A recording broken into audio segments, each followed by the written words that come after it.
Politik lagi, sepak bola kita nampaknya akan mati. Bongkar pasang pemain di tim Liga 1. Persib Persis Solo jalani terus uji coba, dan sejumlah berita lainnya. Semuanya akan kami rangkum di Rio Hasport. Assalamualaikum warahmatullahi wabarakatuh. Hai Rio Hasport lovers, inilah Rio Hasport untuk edisi kali ini. Tapi seperti biasa, sebelum kita lanjut ke videonya, saya tetap mohon dukungannya untuk channel ini agar terus berkembang dan bisa memberikan berita-berita informatif yang tentunya semoga saja bermanfaat untuk kita semua. Dengan cara klik subscribe, aktifkan juga notifikasi loncengnya, like, share, dan juga komen. Dan inilah Rio Hasport selengkapnya.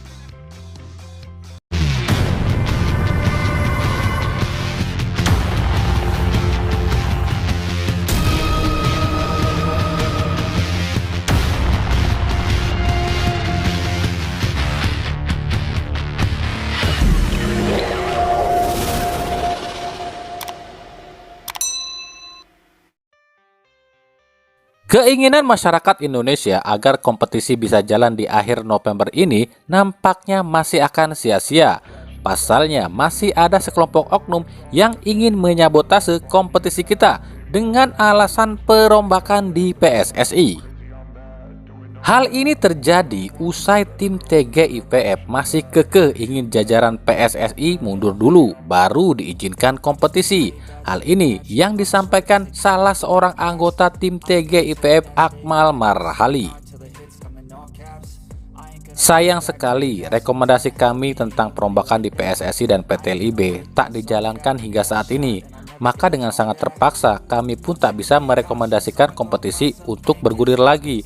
Kompetisi akan berjalan lagi jika ketum PSSI dan jajarannya mundur. Itu sudah jelas rekomendasi kami, ujar Akmal Marhali. Ucapan Akmal Marhali ini ditentang sejumlah kalangan. Pasalnya sebelumnya Ketua Tim TGIPF Mahfud MD menyampaikan kompetisi bisa berjalan lagi di akhir November ini karena menurut Mahfud seluruh aspek yang harus dibenahi sudah dikerjakan, seperti pembenahan stadion, pengamanan dan keselamatan, serta tiketing dan lain-lain. Saya juga, udah itu aja, udah sesuai, itu sudah cocok. Semua rekomendasi yang dilakukan oleh TGIPF itu sudah dilakukan oleh Presiden. Yang administratif, yang keamanan udah jalan semua, termasuk renovasi semua stadion. Ya, udah jalan. Jadi secepatnya ini Pak ya? Nah lo, ini yang bener yang mana nih? Ketuanya bilang Liga bisa jalan cuma tinggal tunggu izin Polri. Tapi kenapa Akmal Marhali yang cuma anggota kekeh sepak bola nggak bisa jalan kalau PSSI dan jajarannya nggak mundur? Jadi terkesan gini ya, Akmal Marhali ini seolah-olah ada misi tertentu nih dengan PSSI, atau terkesan dendam banget sih sama PSSI. Ada apa ya? Padahal kan kalau nggak dibikin ribet, pasti udah jalan kompetisi. Kalau PSSI dan jajarannya mundur sekarang nih, terus siapa yang mau urus liga? Udah, biarkan saja kompetisi jalan dulu, cuma diawasi saja. Semua prosedurnya dijalankan apa tidak. Contoh, kalau pertandingan A dilakukan atau digelar di stadion yang gak layak, ya larang. Atau ada kebijakan yang dilanggar di dalam pertandingan, ya cegah, kan beres. Kan FIFA juga udah ngirim surat nih ke PSSI tentang kongres di bulan Februari, dan gak boleh ada satupun pengurus lama yang mencalonkan diri lagi. Terus kenapa masih dibikin ribet sih? Oknum-oknum politik yang kayak gini nih yang rusak sepak bola kita. Oke lah, PSSI dan jajarannya mundur sekarang. Terus alasan mundurnya karena sebagai tanggung jawab moral. Lalu apakah FIFA akan nerima? Pasalnya dengan mundurnya jajaran PSSI sekarang, otomatis PSSI kosong. Dan ini jelas tak akan diterima oleh FIFA. Dan FIFA pasti akan membekukan PSSI. Dan matilah sepak bola kita. Jangankan Liga, Piala Dunia, dan agenda timnas pun mati semua. Bukan cuma itu, seluruh klub pun pasti akan mati karena nggak ada pemasukan. Gimana sih mikirnya orang-orang ini? Nggak habis pikir. Meskipun ada kesimpang siuran perkataan dari tim TGIVF, namun nampaknya klub-klub Indonesia tetap optimis kompetisi akan tetap dilanjutkan.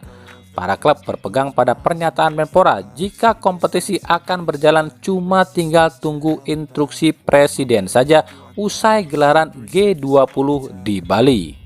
Untuk itu klub-klub khususnya tim Liga 1 mulai mempersiapkan diri jelang KTT G20 usai dan berharap presiden akan berikan izin. Para klub mulai gencar lakukan uji coba dan membidik sejumlah pemain. Seperti PSIS Semarang, PSIS resmi memulangkan pemain asal Kroasia, Duje Javorčić. Javorčić dinyatakan tak lolos seleksi di PSIS karena dianggap masih di bawah ekspektasi. Untuk menggantikan Javorčić, PSIS kabarnya tengah mengajukan proposal pada salah seorang agen pemain. PSIS kabarnya akan datangkan pemain asal Filipina. Ia adalah mantan pemain Persib Bandung, Omid Nazari. Omid sendiri saat ini masih tercatat sebagai pemain klub Malaysia Negeri 9 FC dan kontraknya akan berakhir pada 30 November ini. Lalu, siapa yang akan tersingkir jika Omid Nazari datang? Pasalnya ada dua nama yang kabarnya akan didepak oleh PSIS, yakni Jonathan Kantirana dan Ali Sesai.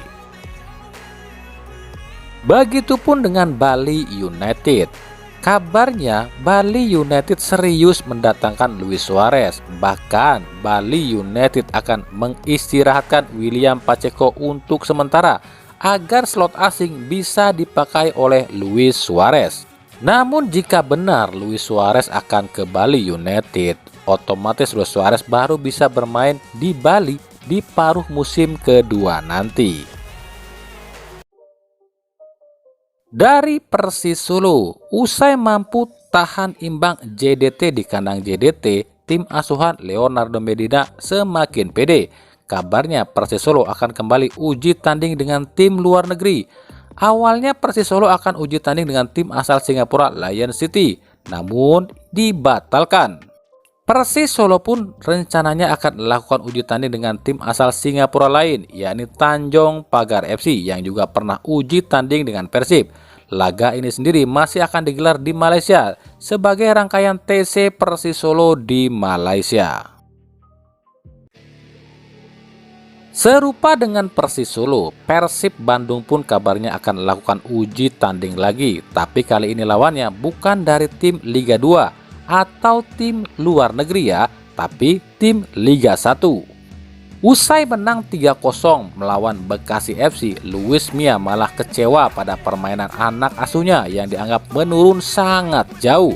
Untuk itu Luis Mia menyusun strategi agar performa pemain Persib kembali ke level awal. Luis Mia mengatakan tak bisa mempersiapkan rencana jangka panjang, pasalnya jadwal kompetisi saja belum jelas. Otomatis yang dipikirkan Luis Mia adalah program saat ini saja, yakni mengembalikan performa tim Persib. Kita tak bisa merencanakan program jangka panjang karena jadwal liga saja belum jelas. Kami tak mungkin terus latihan tapi tanpa hasil. Terbukti ketika kami uji tanding, kami jauh menurun. Kami butuh pertandingan. Untuk itu program jangka pendek tentu mencari tim untuk uji tanding, ujar Luis Mia. Sejumlah tim Liga 1 kabarnya telah dihubungi oleh Persib Bandung. Tentu tim-tim yang dihubungi ini inginnya yang tak jauh-jauh dari Bandung. Tapi tim yang tak jauh dari Bandung itu cuma ada Persita, Persija, Bayangkara, Persikabo, dan Rans Nusantara FC. Sementara dari 5 tim ini cuma Bayangkara FC dan Rans Nusantara saja yang sudah pernah bertemu Persib di Liga. Jadi otomatis mungkin cuma Bayangkara FC dan Rans Nusantara saja yang bisa diajak uji tanding. Jadi kelihatannya cuma 2 tim ini saja ya yang paling memungkinkan untuk diajak uji tanding ya. Jadi kira-kira Bayangkara atau Rans nih yang akan diajak uji tanding. Dari Persija Jakarta, nasib menyerang muda Persija Jakarta Taufik Hidayat di Persija tampaknya akan semakin tenggelam. Musim ini Taufik di bawah bayang-bayang 3 pemain, yakni Michael Kremencik, Yusuf Helal, dan Ricky Cawor. Kini nasib Taufik semakin tenggelam usai pelatih Thomas Doll akan menarik pemain Persija U21 Sandi Arta ke tim senior. Penampilan apik Sandi di laga game internal Persija membuat Thomas Doll kepincut dengan skill pemain berusia 19 tahun ini. Kabar terbaru mengatakan Persija akan meminjamkan Taufik Hidayat ke tim Liga 3 yang masih satu daerah dengan Persija, yakni tim Persitara Jakarta Utara. Borneo FC terkenal dengan suka membajak pemain Persib sejak dulu. Sejumlah nama sempat dibajak oleh Borneo FC, mulai dari Wildansyah, Billy Kerap, hingga yang terbaru adalah Indra Mustafa. Kini Borneo FC pun kabarnya kembali mengincar sejumlah pemain muda Persib. Setelah sebelumnya menyatakan tertarik mendatangkan Zalnando, kini Borneo FC pun terpincut pada pemain muda Persib Arsan Makarin. Hal ini diketahui ketika para wartawan mewawancarai Direktur Teknik Borneo FC Vladimir Pojovic di Yogyakarta saat Borneo FC TC di Jogja. Menurut Vlado, dirinya selalu menyaksikan pertandingan-pertandingan Persib dan sangat terpukau dengan gaya permainan Arsan. Meskipun Vlado tak bisa sebutkan nama Arsan dan hanya bisa menyebutkan nomor punggung Arsan saja. Saya selalu lihat pertandingan Persib dan kemarin saya juga sempat melihat di TV Persib melawan Bekasi. Cukup bagus permainan dan saya justru tertarik pada pemain Persib dengan nomor 70, tapi saya lupa namanya. Tapi dia main cukup bagus, lincah, dan saya pikir dia calon bintang, ujar Vlado. Lalu ketika ditanya apakah ada niat untuk merekrut Arsan, Vlado menjawab, "Saya rasa bukan tugas saya jika bicara ambil pemain, tapi kalau manajemen Borneo mau, saya setuju," ujar Vladimir Vujovic. Hati-hati sih, pagerin tuh asetnya kalau nggak mau dibajak. Oke, segitu dulu pembahasan kita di video kali ini. Ikuti terus berita seputar sepak bola, khususnya Liga Indonesia dan pernak-perniknya hanya di Rio Hotspot. Terima kasih yang telah menyaksikan video ini dan mengunjungi channel ini. Kritik dan saran selalu kami nantikan di kolom komentar atau di media-media sosial kami yang ada di bawah ini. Sampai jumpa di video-video kami selanjutnya dan salam Rio Hotspot. Wassalamualaikum warahmatullahi wabarakatuh.